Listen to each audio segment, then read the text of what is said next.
मायावती का ज़्यादा जिक्र अभी तक मैं नहीं किया, लेकिन मायावती को वहम है कि शायद मैंने कभी उनका जिक्र किसी भी जगह पर नहीं किया। इसलिए आज मैं उनके सामने उनके बारे में कुछ कहना चाहता हूँ। मायावती को आज मुख्यमंत्री से भी आगे बढ़ाने के लिए मेरी कोशिश जारी है।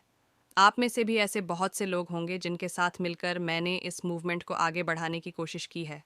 उनमें से मायावती भी एक हैं।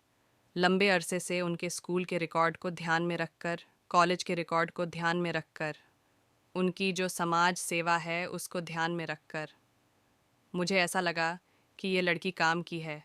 अगर तैयार हो जाए तो बहुत काम कर सकती है। उनको तैयार किया गया। और मेरी तो उम्र बढ़ती जा रही है। काम में तो लगा हूँ, लेकिन काम करने की शक्ति कम होती जा रही है। लेकिन जिस काम में लगा हूँ, जब तक मैं जिंदा हूँ करता रहूँगा।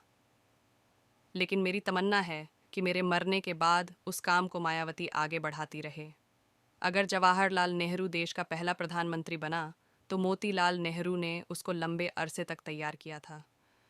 बहुत लोग कहते हैं कि आप इस लड़के के ऊपर इतना पैसा क्यों खर्च कर रहे हैं, तो मोतीलाल नेहरू कहते थे कि इस देश में आज अंग्रेज़ों का राज है। मुझे लगता है कि अंग्रेज़ जा रहे हैं, अंग्रेज़ चले जाएंगे तो इस देश पर राज कौन करेगा।